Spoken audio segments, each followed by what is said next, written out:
Grande est notre joie de vous avoir nombreux. Vous qui nous suivez de partout, par le monde, et vous êtes éparpillés ça et là, vous aimez bien sûr votre plateforme des adorateurs de William Marion Branham. Et moi, je m'appelle Alessandre Apassou, et depuis Bénin, précisément à Cotonou. Aujourd'hui, nous avons le réel plaisir de vous recevoir dans ce tout premier numéro de l'émission dénommé Entre nous, intitulé La mort de la résurrection de William Marion Branham. C'est une émission que vous aurez l'habitude de suivre sur votre plateforme. Une émission exceptionnelle, une émission purement spirituelle qui va vous faire plein de bonnes choses. Et que Dieu vous bénisse. Aujourd'hui, nous allons recevoir l'homme de Dieu et le missionnaire africain Ben Mutombo. Il est ici au Bénin depuis le mardi 13 décembre 2023. Le voici, il est pasteur de la mission évangéliste Branham Église, une icône modèle dans le 3e réseau, que tout le monde appelle Ogol. Shalom. Shalom, shalom bien-aimé Alexandre. Oui, que Dieu vous bénisse. Amen, amen, amen. Voilà, nous voulons commencer. Vous êtes là pour nous parler un peu de l'émission intitulée La mort et la résurrection de William Marion Branham. Nous avons ici quelques questions que vous allez essayer de donner votre point de vue à l'appui des Écritures de la Bible et du prophète William Marion Branham. Maintenant, nous allons commencer les questions. Premièrement, il y a un frère qui demande pourquoi on avait entouré la tombe de William Marion Branham avec des chaînes. Il y a-t-il des Écritures qui parlent de cela? Voilà la question. Bon, ce n'était pas la recommandation de William Branham lui-même, disant que lorsque on va m'enterrer, vous allez entourer ma tombe avec des chaînes. Et si lui-même l'avait déclaré de cette façon, nous devrions vous donner la raison de la parole là-dessus. Alors, ça n'a pas été la recommandation du Seigneur pour que cela soit ainsi. Voilà, d'accord. Je pense que l'auditorium a compris ce que le révérend, le missionnaire vient de dire. C'est-à-dire, ce n'est pas une raison, et le prophète même n'a pas voulu faire ça, n'a pas dit ça. Il n'a pas recommandé qu'on fasse cela. Voilà. Je vous dis par exemple sa recommandation. Une des recommandations liées à sa mort ou à l'enterrement. Je peux lire cette recommandation directement dans le message. Il y en a beaucoup, mais je prends une recommandation et vous allez comprendre que ça, sa raison d'être. Je suis dans le message qu'il a intitulé L'âge de l'église de Laodicée. C'est là je vais... L'âge de l'église de Laodicée. Je vais lire quelque chose là. Voilà, je suis là. Je lis juste le premier paragraphe. Ça a été prêché le 11 décembre 1960. Il déclare: il n'a jamais terminé cela. Je me disais, je suis né un peu en retard. Je suis arrivé un peu en retard à mon mariage. Si je pouvais simplement être enterré en retard, être en retard à mon enterrement, c'est là où j'aimerais bien être en retard, très en retard. Ça, c'est une recommandation à la manière de David. Le moindre des désirs de David, c'était un ordre pour ce sujet. Branham désire être enterré en retard, très en retard. Et l'événement est arrivé le 24 décembre. L'enterrement va se faire le 11 avril. Un grand retard.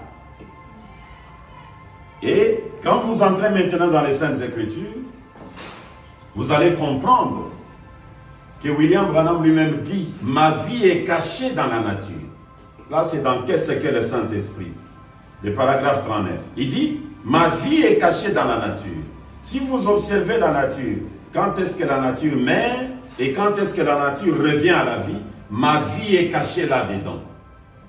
Il y a un secret qui se rapporte même à mon ministère dans la nature. Et aux États-Unis, au mois de décembre, c'est l'hiver. Et il dit l'hiver, c'est la mort. Mais la vie ou la résurrection, c'est le printemps. Donc, il doit mourir avec la nature, à l'hiver, et il doit revenir à la vie avec le printemps au mois d'avril, qui est le mois de la vie. Alors, il doit y avoir un retard. Et ce retard, Job le justifie. Job a crié en son temps, « Si tu pouvais me cacher quelque part, jusqu'à ce que ta colère passe, et alors tu te souviendras de moi. » Et Branham dit, la colère de Dieu, c'est l'hiver. Vous comprenez? Cette recommandation a sa raison d'être. Parce que c'est sorti de la bouche de Branham. Entourer la tombe avec des chaînes, jusque-là, le message est vaste. Je n'ai pas encore lu le prophète Branham qui donne cette recommandation. Que ce soit un ordre à la manière de David, que ce soit un ordre tout clair, je n'ai pas encore lu ça. Donc j'ai pris cet exemple pour vous faire comprendre pourquoi j'ai dit il n'a pas recommandé ça. Merci beaucoup, cher révérend. Si nous comprenons bien, vous venez de faire une forte déclaration en disant que le prophète Job avait fait une déclaration en disant, a fait une forte déclaration, mais si nous comprenons bien cette déclaration qui a compris à travers le prophète William Marion Branham. Très bien. Maintenant, nous allons entamer la deuxième question. Ce que vous dites là, nous n'avons pas tâtonné parce que, écoutez ce que le prophète Branham dit. Je suis toujours dans l'âge de la Odyssée. Là, j'ai lu le paragraphe 90. Il dit ceci. Nous sommes convaincus maintenant que l'ange de ce dernier âge de l'Église a été annoncé de l'Ancien Testament. Ce qui ne fut pas le cas de ceux qui le précédèrent. Paul, Irénée, etc. n'ont pas été annoncés. Mais ce dernier âge, celui de la consommation, celui de la fin du monde, sera une époque tellement extraordinaire, et elle est juste devant nous, que l'ange de cet âge a été annoncé tout au long de l'Écriture, de l'Ancien Testament. Donc, chaque écriture que vous allez lire dans la Bible, vous devez voir Branham là-dedans. Et cher révérend, s'il vous plaît, vous pouvez nous lire une écriture où nous pouvons voir William Marion Branham dedans, dans la Bible. C'est toute la Bible. Au commencement, Dieu créa les cieux et la terre. Le Créateur, Jésus a dit, celui qui croit en moi fera aussi les œuvres que je fais et il en fera de plus grandes que ce que moi je fais. Jésus n'a jamais créé. Mais on voit Branham aujourd'hui venir, il dit que l'écureuil soit et l'écureuil apparaît. Or, le Créateur, c'est dans Genèse, chapitre 1er. Que la lumière soit et la lumière fut. Là-dedans, vous voyez Branham. Je commence juste avec Genèse. Et vous pouvez aller comme ça jusque dans l'Apocalypse. Ça parle de Branham. C'est lui, le sujet de toute la Bible. Écoutez cette écriture par exemple. Je suis dans... Je peux transporter parce que c'est un peu loin de moi. Contactez-nous sur notre forum, les adorateurs de William, bien écrivez-nous et essayez de commenter aussi et nous dirait tout et tout. Nous sommes toujours à votre côté, nous sommes toujours là. Que Dieu vous bénisse. Suivez-nous, suivez-nous. Je suis dans Dieu dévoilé. Dieu dévoilé, je lis le paragraphe 337.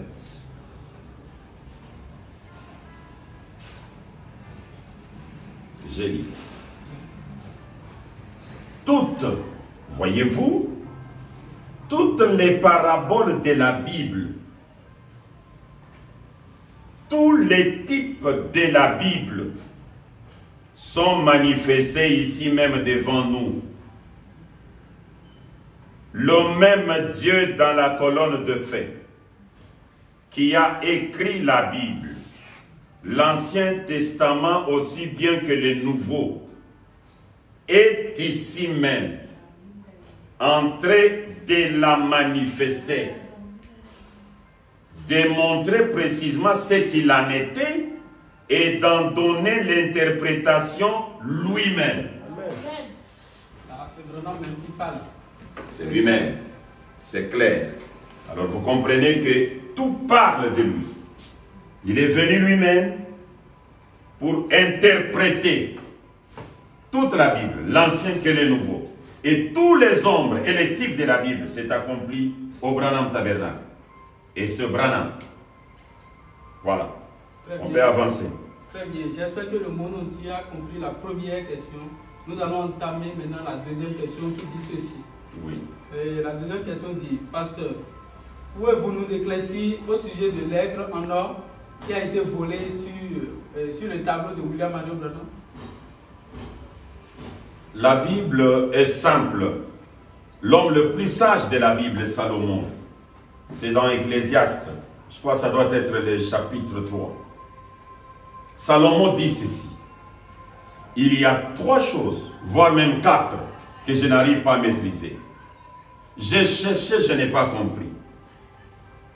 Il commence à expliquer. Le passage d'un serpent sur le rocher, c'est sans trace. Le passage d'un navire sur la mer, c'est sans trace. Le passage d'un jeune homme sur une jeune fille, c'est sans trace. Et il ajoute, les passages de l'aigle dans les heures,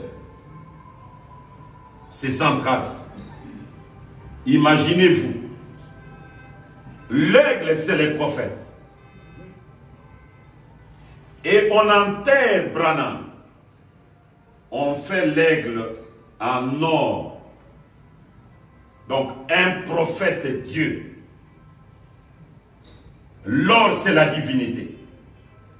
Et on prend la divinité, l'aigle, on le place là-bas, puis on entoure des chaînes, on dit tu ne vas pas sortir.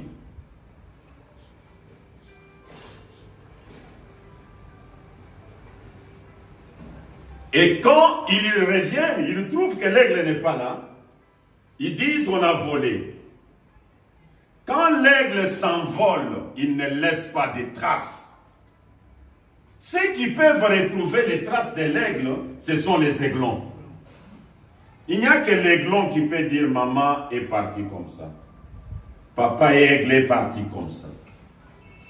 Écoutez ce que Branham déclare dans allez dire à mes disciples.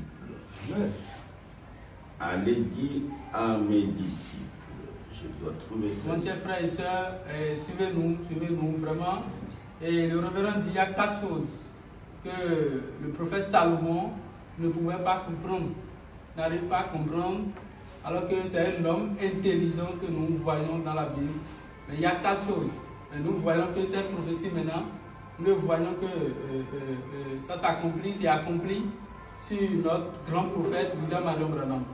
Maintenant, nous allons le suivre maintenant à l'appui de quelques écritures. Suivons-nous. Je lis le paragraphe 111. Lorsqu'on a enterré Jésus, on avait placé les sceaux romains à sa tombe. Et ce sceau-là, c'était une pierre. C'est ça les sceaux romains. Et les sceaux américains, tout le monde connaît ça. C'est un aigle. C'est ça les sceaux américains. Maintenant, Branham parle. Qu'est-ce que le sceau romain signifie pour lui? Pas plus que signifierait les sceaux des États-Unis. Ou n'importe quoi d'autre, ou un sceau d'une certaine église, ou n'importe quoi d'autre. Dieu doit vivre. Il doit sortir. Et il ne peut pas vivre parmi les morts. Ah, donc Branham doit ressusciter alors. C'est clair, je lis. Ah. Il est déjà. Là, c'est clair. Rappelez-nous l'écriture. Allez dire à mes disciples, prêchez le 5 avril 1953, le paragraphe 111. Voilà. Je peux relire. Qu'est-ce que le sceau romain signifie pour lui? Parce qu'on a trouvé que ce sceau-là a été enlevé. Je peux remonter au paragraphe 110. Il dit ceci. Et soudain, cette grande, je monte 109, il explique la résurrection de Jésus d'abord. Je vois cette étoile commencer son voyage. Branham voit. Je vois cette étoile commencer son voyage, se déplacer. Je vois les Romains là debout, une centaine de gens forts, mûrs, munis de leur épée dégainée, disant maintenant, nous allons voir ce qui va se passer. Et soudain, cette grande boule de feu descend du ciel comme un éclair et se tient près de la tombe. Et elle est devenue le puissant ange de Dieu qui se tenait là. Les soldats se sont évanouis et sont tombés par terre comme morts. Par un simple poussé de sa main, il a repoussé cela, la pierre qui était posée, et il a brisé les sceaux romains. Qu'est-ce que les sceaux romains signifient pour lui? Pas plus que les sceaux des États-Unis, pas plus que ne signifierait les sceaux des États-Unis. Donc, de la même manière que le sceau romain a été brisé, le sceau des États-Unis doit être aussi brisé. Alors, le sceau des États-Unis sera brisé où? C'est ça l'aigle que vous avez vu, placé à la tombe de Branham. Les sceaux romains, c'était une pierre à la tombe de Jésus en Orient. C'est Hébreux 13:8 qui s'accomplit. Il est le même hier, aujourd'hui, éternellement, à l'exception du corps physique. Et à la tombe de Jésus en Orient, l'ange puissant a brisé les sceaux romains. Et Branham avance.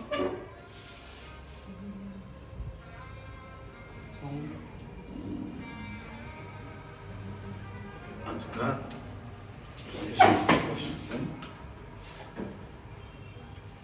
voilà, nous sommes toujours à votre côté.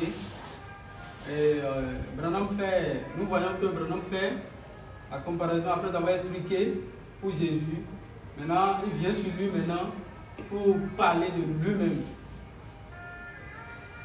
Donc, nous allons avancer avec...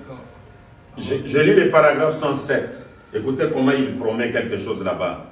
Il n'y a que des aiglons qui les saisissent. Je vois la grande étoile du matin suspendue là dans son orbite. Seul qui est suspendu là depuis le commencement du temps, commençait à se déplacer. Je le vois décrire un cercle. Marie et les autres l'observaient. Qu'est-ce qu'elle fait? C'est un ange. Il cherche par là la tombe où on l'avait mis. Les Écritures étaient sur le point de s'accomplir. Maintenant écoutez. Frères, sœurs, chaque fois qu'une écriture de Dieu est sur le point de s'accomplir, ne vous en faites pas, elle sera bien là.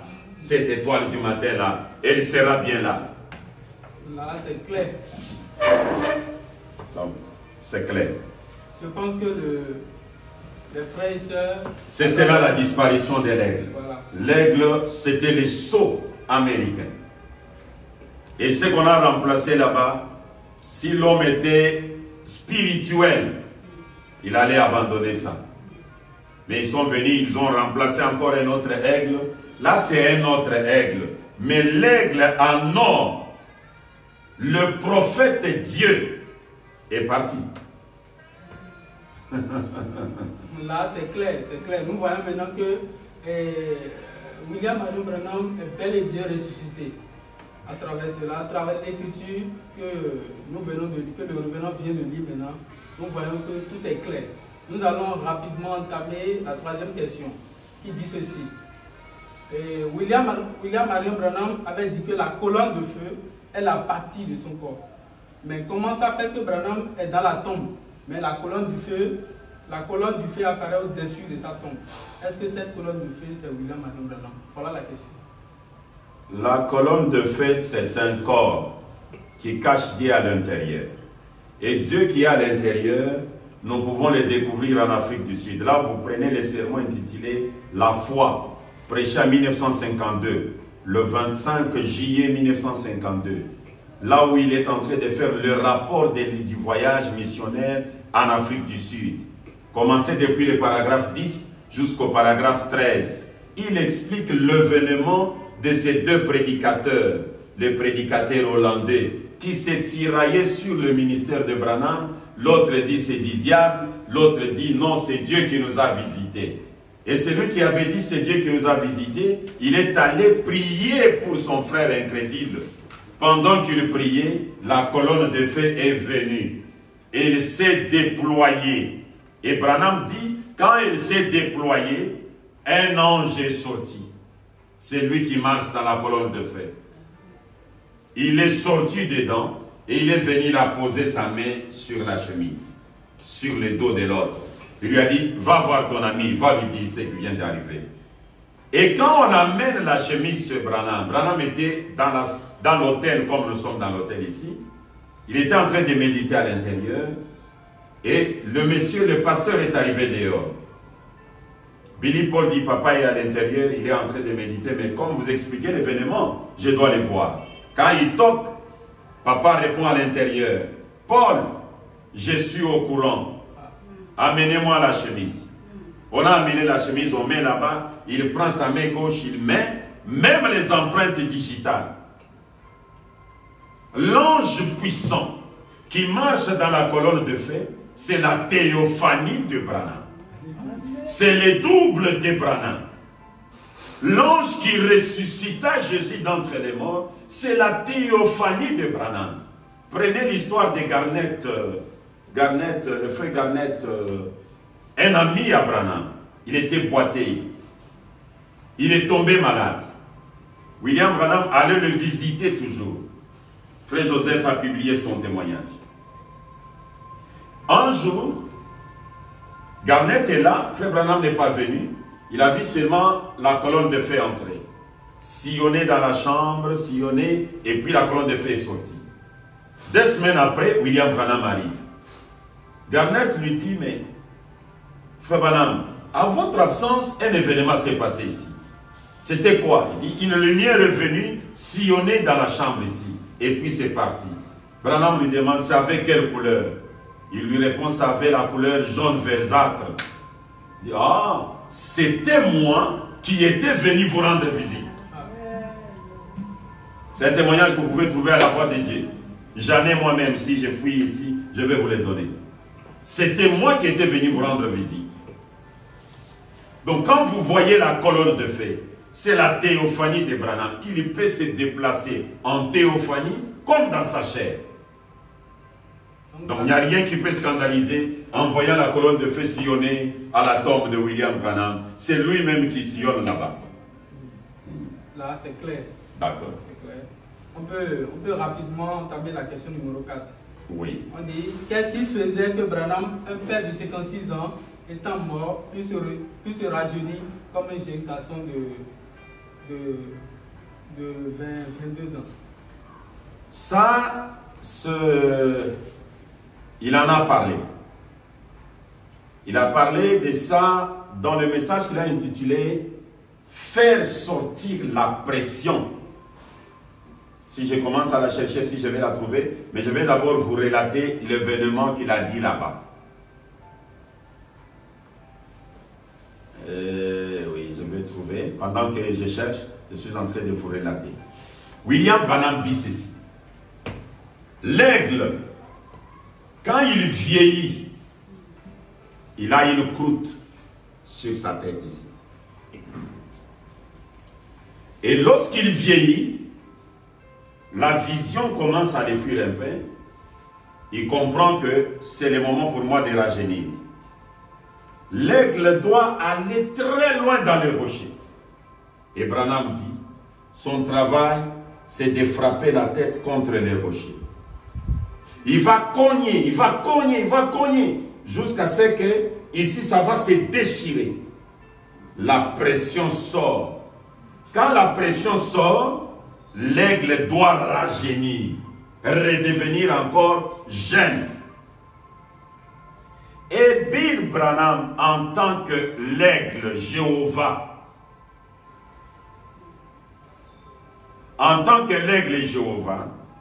il était obligé de rajeunir. Je crois que c'est une chose que j'ai écrit ici. J'ai écrit tout un livre sur la mort, l'ensevelissement et la résurrection. Beaucoup de pages, au-delà de 300 pages. Hein? C'est ce que je suis en train de vouloir vous lire directement. D'accord, nous rappelons encore la question. Qu'est-ce qui faisait que Branham, même père de 56 ans, étant mort, puisse se rajeunir comme un jeune garçon de 22 ans? Donc voilà.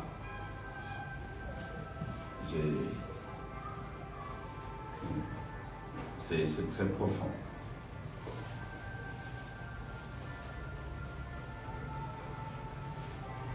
Alors, lorsque on a amené pour l'embaumer, c'est ça aussi un autre problème.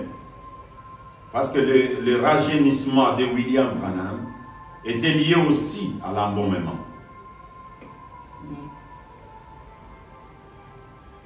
Était lié aussi à l'embaumement parce que même quand on a voulu l'embaumer, tout le monde a refusé.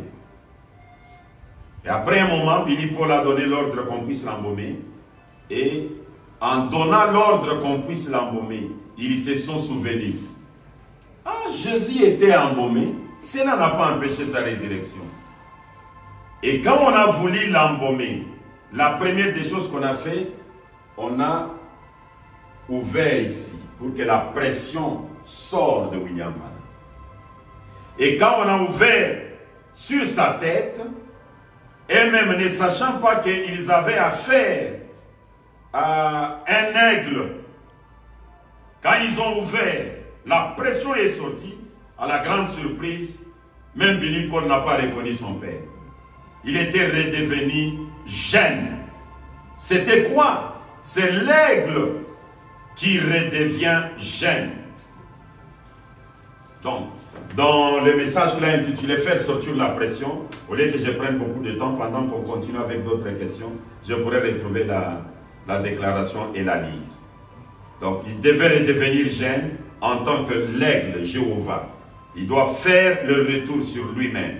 Et il l'avait déjà prophétisé. D'accord, nous continuons. Et il y a un frère qui a posé cette question en disant, c'est à cause d'elle, concernant la résurrection de Branham, nous désirons que vous donniez une idée de son corps de la résurrection. Est-ce le même corps terrestre ou bien cela est retourné dans la poussière comme dans Genèse 18? Le corps de Branham ne retourne pas à la poussière. C'est ce même corps de ces éléments, mais qui est glorifié par la résurrection, qui devient un corps, pas même qui devient, parce que ça a toujours été comme ça. Branham pouvait être capable de traverser le mur, aller prendre des choses à l'intérieur de la maison et venir avec ça dehors sans ouvrir la porte. Et là, c'est le corps terrestre glorifié. Il en avait déjà, même avant de mourir. Mais dans Genèse 18, le corps là est retourné à la poussière. Dans aujourd'hui, William Branham, bon, je peux le lire, c'est dans L'Église s'en ira-t-elle sans passer par la résurrection? Je crois que c'est prêché en 1955. L'Église s'en ira-t-elle? Je trouve ça comme ça, je vais dire directement. Chers téléspectateurs, commentez et posez vos questions. Nous sommes toujours à votre côté. Nous sommes là. Et n'oubliez pas d'abonner à notre page Forum des adorateurs de William Marion Branham. Et partager.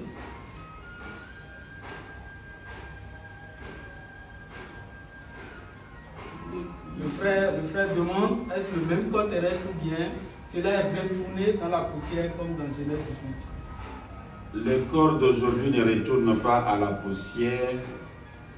Je sais que dans Jéhovah Jireh, il a dit, non, c'est dans El Shaddai, le paragraphe 75, il a déclaré là-bas que ce corps retournera à la poussière lorsque le travail sera fini.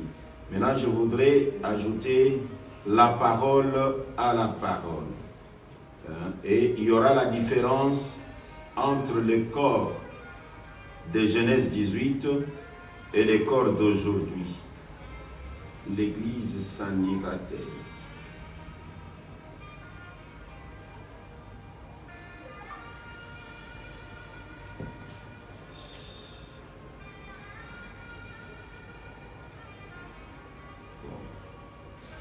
Est-ce que je n'ai pas mémorisé ma main?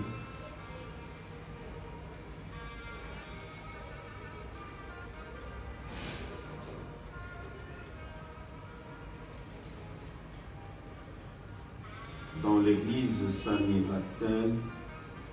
Il donne la réponse à ça. Vous m'aidez aussi avec les yeux d'un jeune homme pendant que je cherche.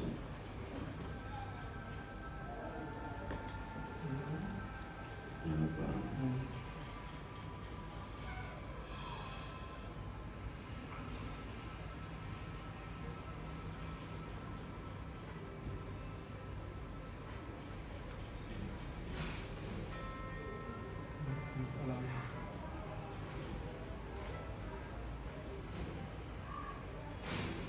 Si je ne trouve pas, je vais juste dire ce qui est dit là-dedans.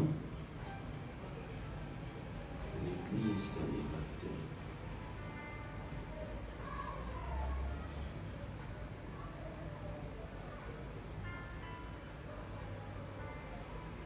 Là, il dit, vous cherchez si elle ressemble avec moi. Hein?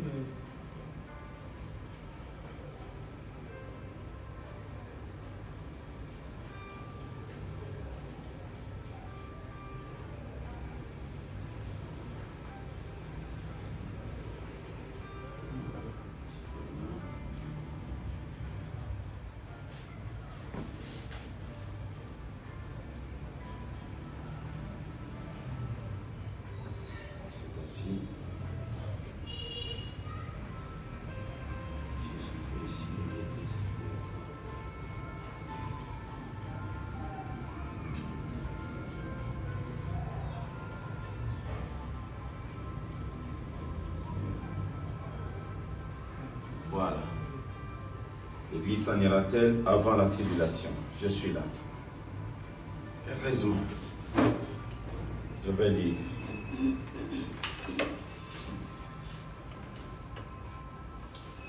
Je suis au paragraphe 55.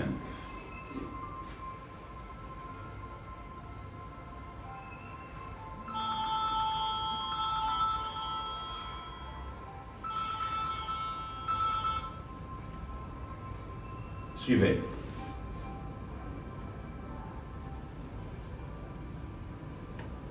Et Sarah étant derrière l'ange à l'intérieur de la tente, s'est mis à rire.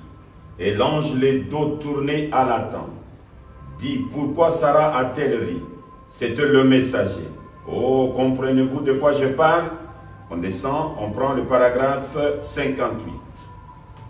57 d'abord. Rappelez-vous qu'Abraham l'appela Seigneur. Et la tradition à cet endroit, c'est Elohim. le grand et puissant Jéhovah. C'était Jésus-Christ réincarné. Quelqu'un a dit, vous voulez dire que c'était... Comment a-t-il eu ces corps? Eh bien, il a simplement appelé ces deux anges et a soufflé en paix comme cela, et les atomes, les calcium ainsi que la potasse se sont assemblés. Et Gabriel entra dans l'un et l'autre ange dans l'autre, et il forma un autre pour lui-même. Maintenant, suivez. Béni soit son saint nom. Je suis très heureux ce soir de savoir qu'en ce même Dieu tout-puissant qui a pu se faire un corps pour y vivre, je place ma confiance qu'un jour il ressuscitera celui-ci comme il l'a promis. Là, c'est clair. Donc l'autre est retourné, ceci n'a pas retourné. L'autre est retourné, mais Branham dit, je suis très heureux ce soir de savoir qu'en ce même Dieu tout-puissant qui a pu se faire un corps pour y vivre, je place ma foi qu'un jour il ressuscitera celui-ci comme il l'a promis. Donc celui de Genèse 18 reste dans la tombe, retourne à la poussière, parce que Dieu a eu 3 corps.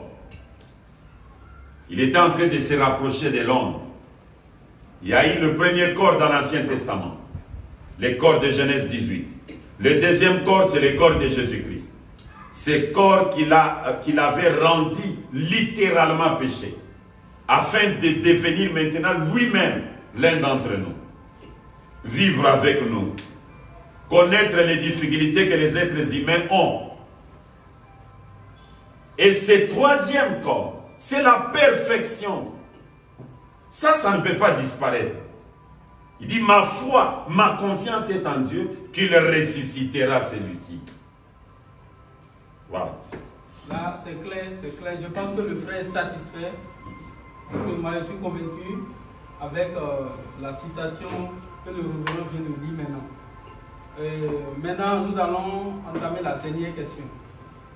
La dernière question qui demande ceci, demande si, après la résurrection de Jésus, quand Jésus-Christ était ressuscité, est-ce qu'il était ressuscité avec ce même corps? Bien, il avait changé de corps.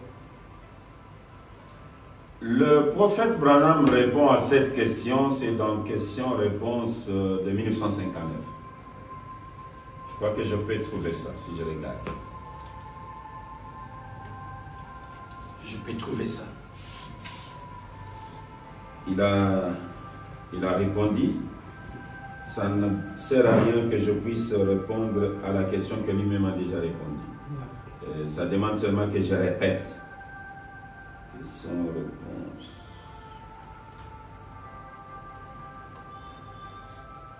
C'est une question, c'est la question 105 qui est une question.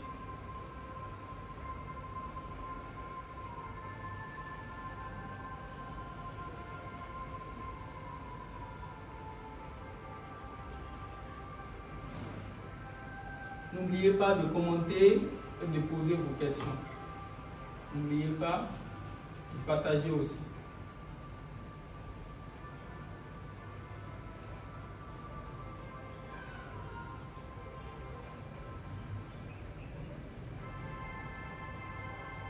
Voilà. Question-réponse du 23 décembre 1959. C'est la question 105, comme je l'avais dit. Et c'est dans la réponse que nous allons découvrir la réponse à cette question que le bien-aimé a posée. Question 105. Quelle apparence aurons-nous dans la résurrection? Et le grand Branham commence à répondre au paragraphe 173. Comme nous étions lorsque nous sommes allés dans la terre, exactement la résurrection. Pensez seulement à cela. Ces livres tombent par terre. Frère Branham laisse tomber un livre. Et je prends ces livres ici. Un autre livre. et les met à sa place. Ceci n'est pas la résurrection. La résurrection, c'est relever la même chose qui est descendue. Est-ce que Jésus a été ressuscité? Est-ce qu'on l'a reconnu? Est-ce qu'il s'est tenu avec eux? Le même Jésus. Et le même Jésus qui avait été élevé reviendra de la même manière que vous l'avez vu partir. La résurrection, c'est simplement la même manière que lorsque vous mourrez, ainsi vous ressusciterez. Vous mourrez comme un humain fait de chair, vous vous relevez comme un humain fait de chair. Je pense que vous avez compris. Là, c'est clair. C'est pourquoi même Jésus a demandé à manger.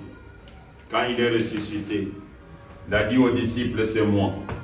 Qu'est-ce que vous avez à manger là-bas? Donnez-moi. Mais le problème qui est là est que le corps qui sort de la tombe, sous la puissance de la résurrection, ça ne sort pas un corps littéralement de la chair, mais c'est un corps glorifié par la résurrection, ayant certains pouvoirs que le corps de ces éléments n'a pas. C'est un corps qui peut traverser le mur, c'est un corps qui peut se déplacer sans tenir compte de l'élément temps. C'est un corps qui n'est pas seulement lié à 5 sens. Glorifié. Voilà. Je pense que le frère est satisfait. Bon, maintenant, nous allons demander au revenant de dire un mot à travers la campagne ici au Bénin. Je commence par remercier le forum des adorateurs de Branham. Je ne m'attendais pas que je devais vous rencontrer ici, mais on me disait toujours que vous êtes là. Et réellement, vous vous êtes fait entendu, senti. J'ai senti réellement que vous êtes là. Merci pour m'avoir offert cette occasion de répondre à des questions de l'humanité comme nous venons de le faire. Merci beaucoup. Que Dieu vous bénisse. Et je m'en vais maintenant lancer mon invitation à tous les frères du message du temps de la fin.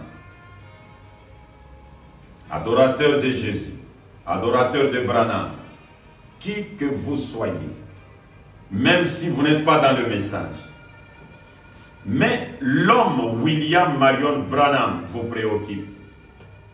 Ça vous dépasse. Vous regardez, vous voyez, il y a des gens qui l'appellent prophète. Et vous, vous ne le croyez pas comme ça. Et d'autres même l'adorent. Et ça vous dépasse. Il n'y a qu'une seule question que vous pouvez vous poser. Qui est William Marion Branham? Et nous sommes peut-être le mieux placés à répondre à cette question au moyen de cette campagne Branham qui aura lieu demain à 14 h et dimanche à 14 h. L'adresse, je vais laisser les soins aux journalistes de vous donner l'adresse comme lui-même vit ici. Moi, je peux vous donner l'adresse avec beaucoup d'erreurs. Mais ma prière est que vous soyez là. Venez pour découvrir qui est William Marion Branham au juste. Cet homme qui a bouleversé l'humanité. Il est qui? Cet homme que... Il y a des gens qui l'adorent. Il y a des gens qui le brandissent comme prophète. Mais en réalité, il est qui? Rendez-vous demain à 14 h. L'adresse peut vous être donnée par le frère Alexandre, les journalistes des forums des adorateurs. Merci, revenant. Chers téléspectateurs, demain, samedi, à 14 h, nous sommes au niveau de Hall des Arts, qui n'est pas loin de Hall des Arts. Il y a une salle de fête là, qui est à côté. Nous sommes là demain à 14 h. Et nous vous recevons. Que Dieu vous bénisse. La salle là, ça s'appelle Salle Harmonie. Et l'endroit même là, s'appelle Divine, quelque chose dans ce sens. Cercle divine ou je ne sais pas. Mais la salle s'appelle la salle Harmonie. D'accord. Merci beaucoup. Soyez la bienvenue, le bienvenu. Nous serons très heureux de partager l'évangile avec vous. Et à la fin, nous allons prier pour les nécessités. Nous allons invoquer le Créateur pour la bénédiction, la délivrance, la guérison. Que Dieu vous bénisse. Voilà la salle, espace divin. Que Dieu vous bénisse. Merci. Merci.